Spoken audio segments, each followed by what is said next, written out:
મારી ફરિયાદ એટલી જ છે કે હું મુંબઈ રહું છું કારણ કે મારું કામ ત્યાં છે. ઓલરેડી મારા ફેમિલી વાળાએ મારું બધું જ પ્રોપર્ટી બધું લઈ લીધું. મારો સવાલ જ નથી. મારો પોઈન્ટ એ છે મારે કામ કરવા માટે ત્યાં રહેવું પડે એમ છે અને અહીંયા લીગલ કેસ ચાલે છે તો મારી મમ્મીને અહીંયા રહેવાનું છે. મારા મોટા દાદા છે જસદણના પ્રભારી દિનેશભાઈ અમૃતિયા. તેમનો છોકરો આનંદ અમૃતિયા અને મારા બીજા દાદા છે બિપિન અમૃતિયા. 2 દિવસ પહેલા એ મારી મમ્મી માથે હુમલો કરવા આવ્યા રાતના 11 વાગે.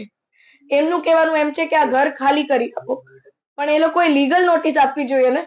તમે તમારી રીતના જ્યાં સુધી લો જેટલું મેં ભણેલું છે તમે મારા ઘરનું પગથિયું નહીં ચડી શકો કારણ કે એકલી લેડીઝ રહે છે. એ લોકો ઘરમાં ઘૂસી અને મારી મમ્મીને અહીંયા હાથ પકડીને તમે ધક્કો મારો છો એનો મતલબ શું? તમે શું કરવા માટે આવ્યા? અને મારે સોશિયલ મીડિયાનો સહારો એટલે લેવો પડ્યો. પોલીસ વાળા અમને જવાબ નથી આપતા. તમારી મમ્મી રાતના 12 વાગે પોલીસ સ્ટેશને ગઈ, 2 કલાક સુધી બેઠી કે એફઆઈઆર પાડવી છે. પોલીસ વાળાએ નોર્મલ કમ્પ્લેન લઈ એની ઉપર સાઇન કરીને કે આ એફઆઈઆર છે. એ હું તમને કાગળિયો બતાવીશ, તમને લાગશે કે એફઆઈઆર છે?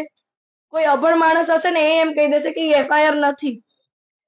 તો મારો કહેવાનો મતલબ એમ છે કે તમે બીજેપીના કાર્યકર્તા છો, મતલબ તમે ગમે એનું મર્ડર કરી નાખશો કે ગમે એને મારી નાખશો, ગમે એને ટોર્ચર કરશો કે ગમે એને ગમે એટલો અત્યાચાર કરશો.